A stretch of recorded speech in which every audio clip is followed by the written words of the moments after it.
Assalamualaikum warahmatullahi wabarakatuh. Hey there. Alhamdulillah. Subscribe to my channel. Wassalatu And wassalamu also ala press sayyidina this bell Rasulillah icon. Sayyidina Muhammad bin Abdullah wa ala alihi wa sahbihi wa mawalah ma ba'du. Pemirsa Nabawi TV yang dimuliakan oleh Allah Subhanahu wa taala, para kaum muslimin dan muslimat, ketahuilah bahwasanya salat merupakan sebaik-baiknya keadaan, sebaik-baiknya kondisi, sebaik-baiknya hal yang dilakukan oleh seorang hamba. Barang siapa yang ingin memperbanyaknya, makalah hendaknya dia memperbanyak, sebab pahalanya sangat besar. Dan ketahuilah bahwasanya salat tersebut yang disebutkan oleh Rasulullah SAW, waju'ilat qurratu aini fis shalah. Allah Ta'ala jadikan hiburan saya terletak di dalam salat. Wahai pecinta Nabi Muhammad, di manakah gerangan hiburan engkau? Hiburannya Rasulullah di dalam salat, bukan di dalam hal-hal lainnya, tapi di dalam salat itulah hiburan Rasulullah sallallahu alaihi wasallam. Apa hal yang dapat menghibur engkau? Pecinta Rasulullah sallallahu alaihi wasallam hendaknya hiburan mereka, hal yang menghibur mereka sama seperti apa yang dapat menghibur hati Rasulullah sallallahu alaihi wasallam. Sehingga Rasulullah sallallahu alaihi wasallam bukan hanya melaksanakan salat fardu 5 waktu saja, tetapi ada sunnah-sunnah, banyak sunnah-sunnah salat yang dilaksanakan oleh Rasulullah sallallahu alaihi wasallam. Sehingga salat itu an-nawafil, kata ulama, jawabir lil faraid. Salat-salat sunnah itu akan menambal kekurangan, kelalaian yang terjadi di dalam salat fardu. Kita manusia, al-insan, mahalul khata' wan nisyan, ada aja kealfaan kita, kekeliruan kita, kelalaian kita. Maka kekeliruan yang terjadi di dalam salat kita ditambal dengan salat-salat sunnah yang kita laksanakan tersebut.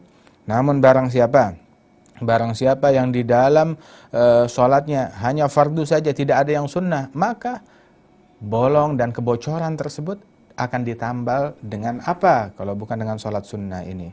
Sebab di dalam salat fardu kekurangan, kebocoran bisa terjadi. Mungkin karena kurangnya khusyuk, kurangnya kehadiran hati, ataupun kurangnya adab di dalam salat kita.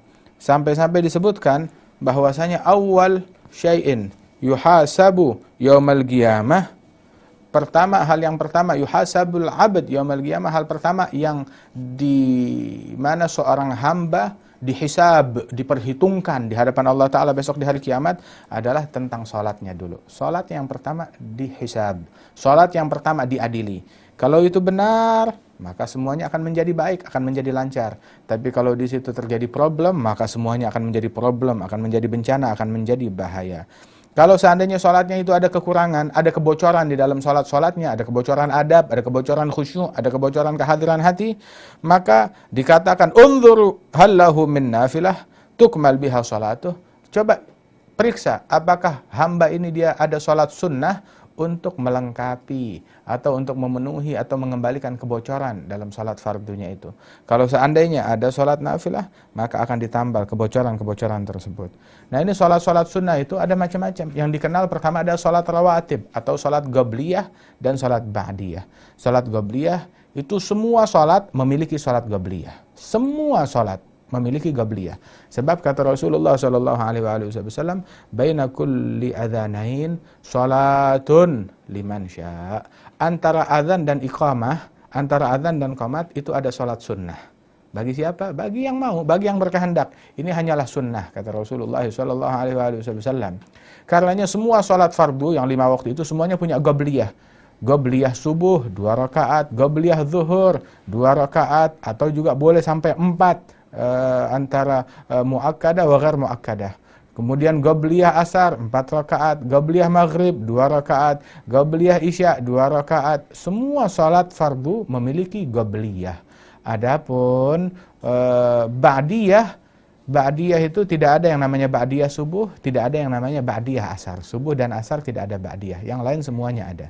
Nah, karenanya di dalam salat qabliyah subuh, ini salat qabliyah subuh tidak pernah ditinggalkan oleh Rasulullah. Disebut juga sunnatul fajr atau rakaatul fajr.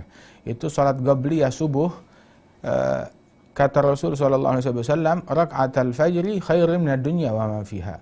2 rakaat qabliyah subuh pahalanya lebih baik daripada dunia dan seisinya.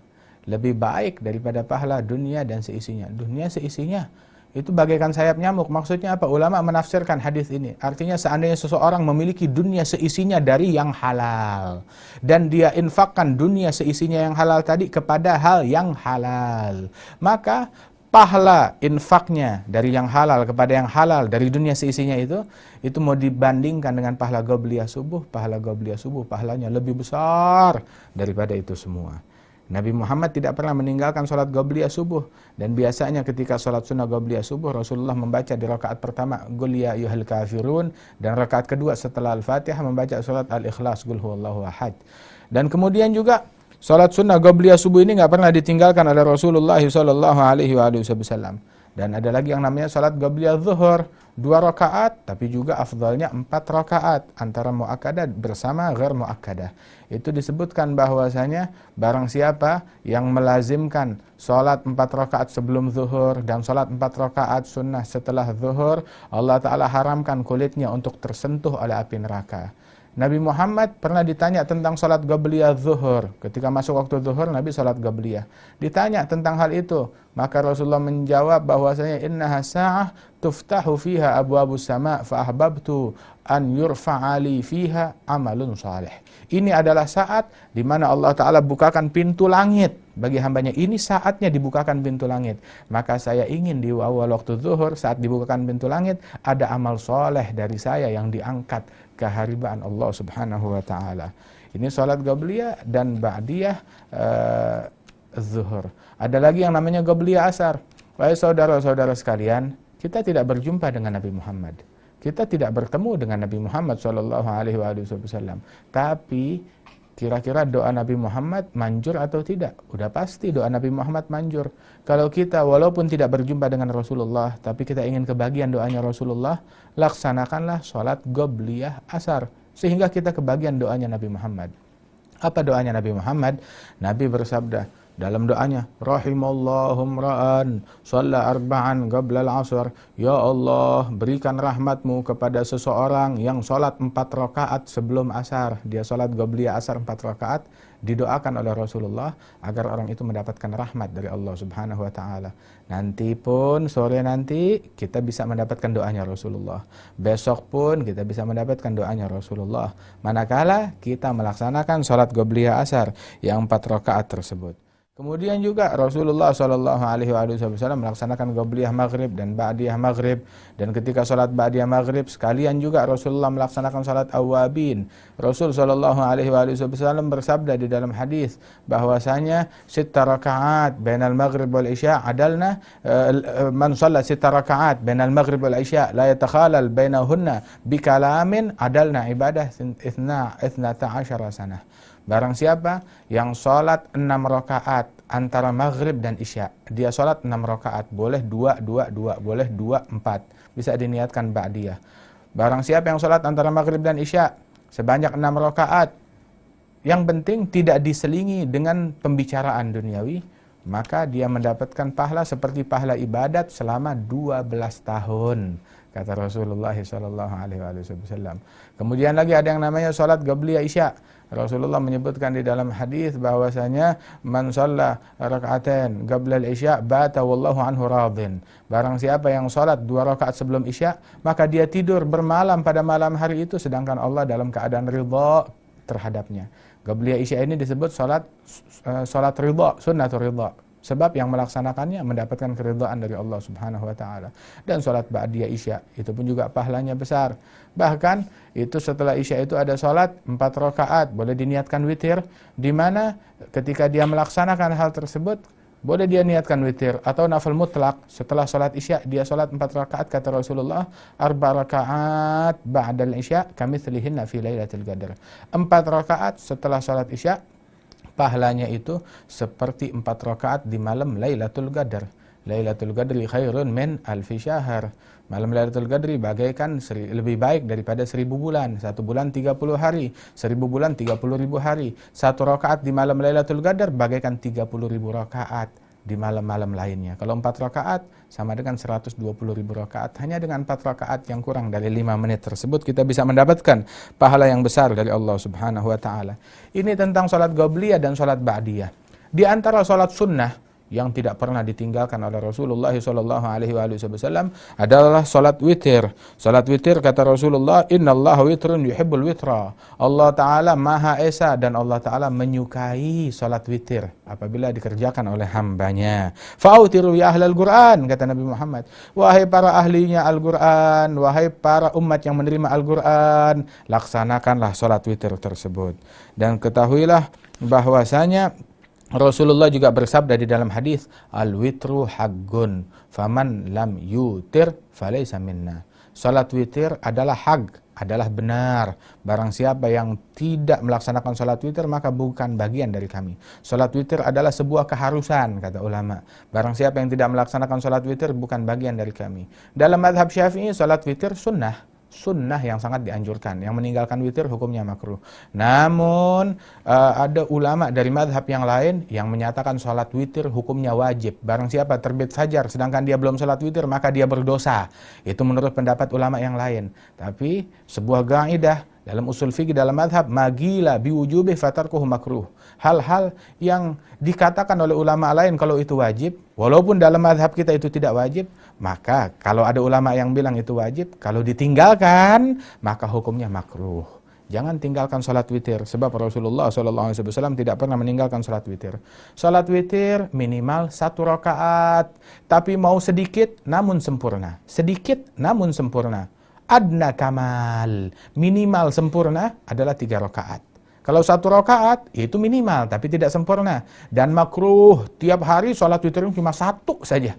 Itu hal yang makruh. Ini tidak serius dalam beribadat kepada Allah Ta'ala.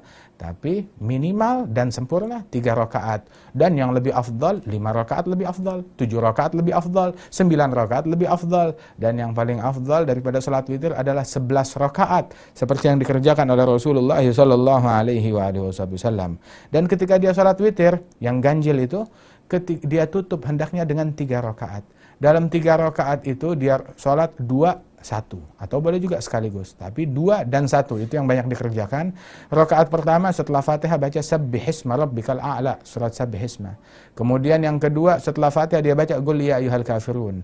Kemudian 1 rakaat yang terakhir dia membaca setelah surat Al-Fatihah Qul huwallahu ahad, Qul a'udzu birabbil falaq, Qul a'udzu birabbin nas. Dia laksanakan ini semua. Kalau kebetulan di bulan Ramadan ketika lewat malam 15 hari terakhir dari bulan Ramadan, maka hendaknya dia membaca di dalam salat witirnya itu doa kunut yang diajarkan oleh Rasulullah SAW. Nah, karenanya ini para salaf terdahulu di antara mereka yang di dalam salat witir mereka membaca Al-Qur'an dengan berurutan hingga mereka hatamkan di malam-malam tersebut dalam salat witir mereka. Ada yang tiap malam baca Al-Qur'an 1 juz dalam salat witirnya, ada yang 2 juz, ada yang 3 juz membaca Al-Qur'an. Sayyidina Utsman bin Affan dia menutup salatnya itu dengan 1 rakaat. Dalam 1 rakaat terakhir dia baca Al-Qur'an dari awal hingga hatam Qur'an. Radhiyallahu anhu wa ardahu. Dan salat witir itu yang paling afdal dilaksanakan boleh di awal waktu, boleh di awal malam, boleh di pertengahan malam, boleh juga di akhir malam. Namun yang paling afdal itu salat witir itu dilaksanakan di akhir malam sekaligus dia tahajud, atau kalau dia khawatir waktunya sempit dia boleh kerjakan sebagian di awal malam dan ditutup sebagian lagi di akhir malam. Di antara sunnah, salat sunnah yang dianjurkan oleh Rasulullah SAW adalah salat ad-duha, di mana salat duha tersebut minimal 2 rakaat dan maksimal 8 rakaat. Salat witir waktunya kapan masuk waktu salat witir? Salat witir itu masuk waktunya itu mulai dari begitu salam dari salat isya. Selesai melaksanakan perbuatan salat isya. Bukan selesai masuk waktu isya.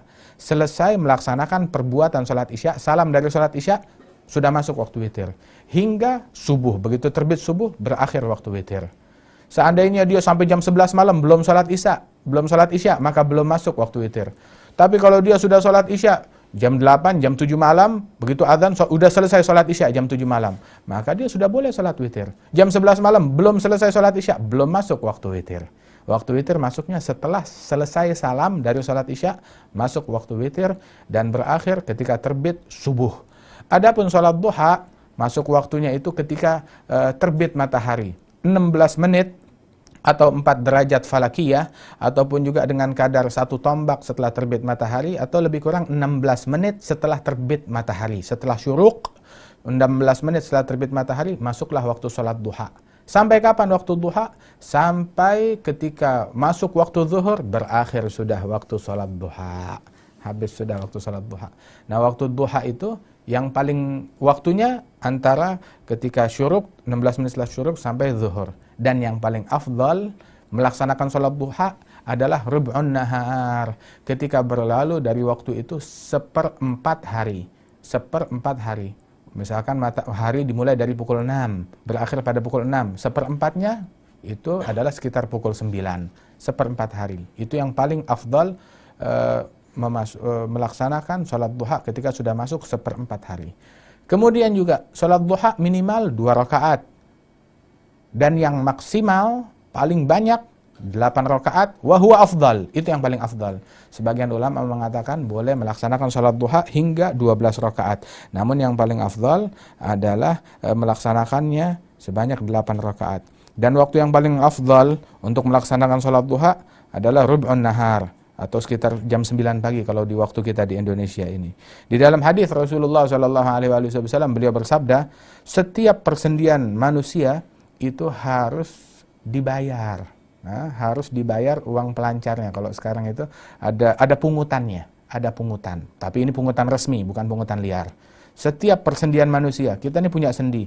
Kepala ada sendinya, tangan ada sendinya, jari ada sendinya, kaki ada sendinya. Ada persendian pergerakan tubuh. Persendian itu adalah pertemuan antara 2 tulang.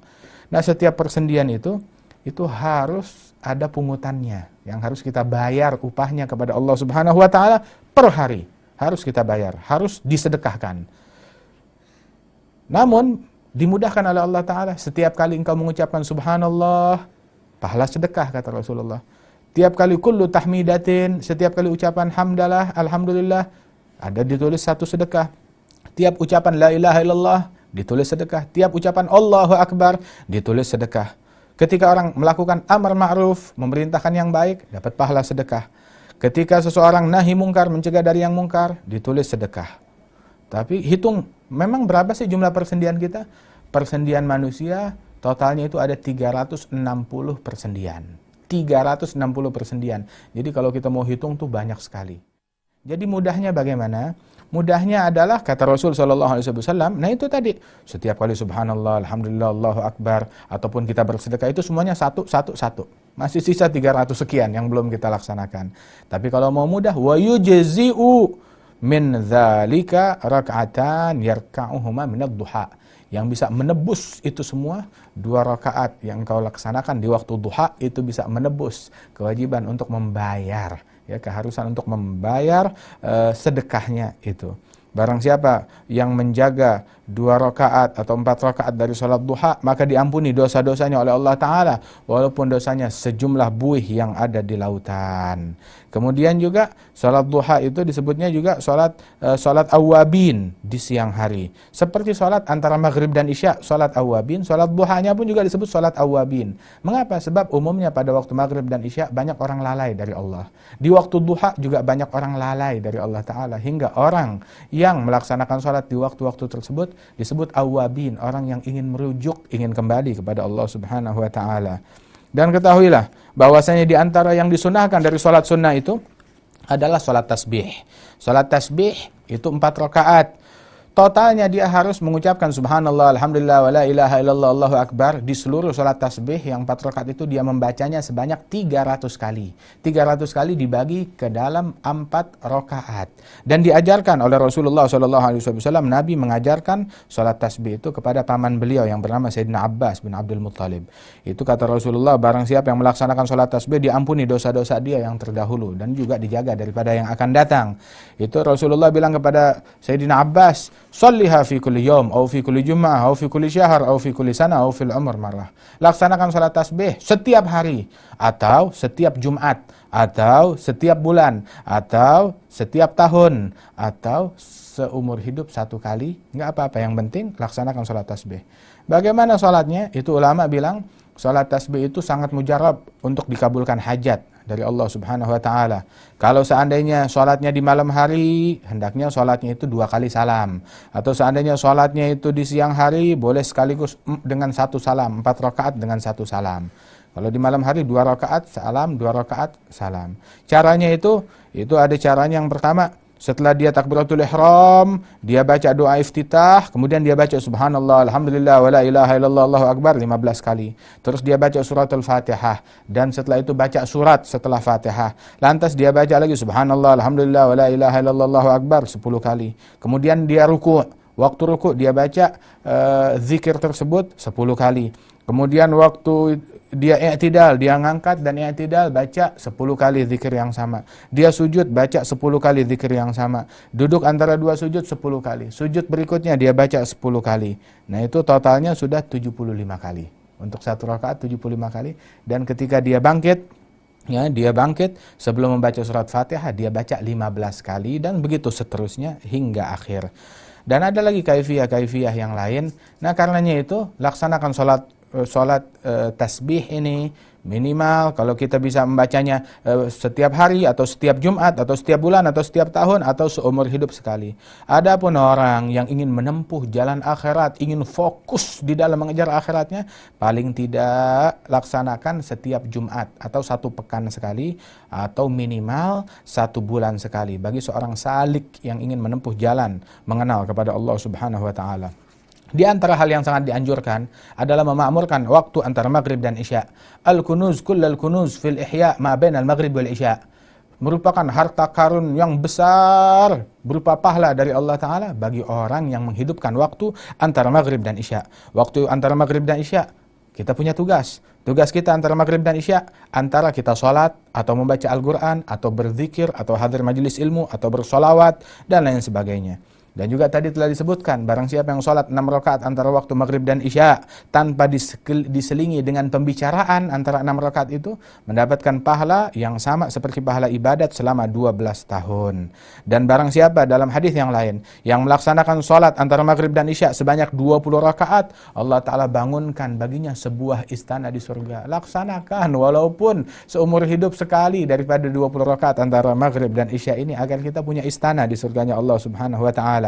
Sebab ini adalah waktu yang paling afdal, dan juga harus kita makmurkan dengan ketaatan. Jangan di waktu ini kita sibuk dengan televisi, jangan di waktu yang semacam ini kita sibuk dengan perdagangan, dengan bisnis, dengan internet, dengan musik dan lain sebagainya. Tapi sibukkan dengan zikir, dengan doa, dengan ratib, dengan yasin, dengan tilawatul Quran, dengan qabliyah, dengan ba'diyah, dengan salat dan amalan yang mendekatkan diri kita kepada Allah Subhanahu wa taala. Dan sesungguhnya makruh tidur sebelum isya, dan makruh untuk berbicara, untuk mengobrol setelah isya, sebagaimana diriwayatkan dari hadisnya Rasulullah sallallahu alaihi wasallam. Nah, mudah-mudahan Allah Subhanahu wa taala berikan taufik kepada kita sekalian. Allah Taala berikan bimbingan kepada kita. Kita hidup hanya 1 kali. Umur kita adalah modal utama kita. Kalau kita tidak isi dengan hal yang baik, mau kita isi dengan apa? Untuk apa kita hidup di dunia ini kalau bukan untuk menggali pahala dari Allah Subhanahu wa taala? Engkau akan mengetahui betapa berharganya kadar ucapan subhanallah, betapa berharganya kadar sebuah sujud, betapa berharganya kadar 1 rakaat. Engkau akan mengetahui betapa mahalnya itu semua saat ruhmu telah sampai di dalam tenggorokanmu. Karena gunakan kesempatanmu dengan sebaik-baiknya. Mudah-mudahan Allah Ta'ala makmurkan umur kita, makmurkan hidup kita, makmurkan waktu kita, makmurkan saat-saat yang kita miliki dengan hal yang diridhai oleh Allah Ta'ala. Allahumma ya man waffaqa ahlal khair lil khair wa'anahum alaihi waffiqna lil khair wa'inna alaihi birahmatika ya arhamar rahimin. Wa sallallahu ala sayyidina Muhammadin wa ala alihi wasallam. Walhamdulillahi rabbil alamin. Wassalamualaikum warahmatullahi wabarakatuh.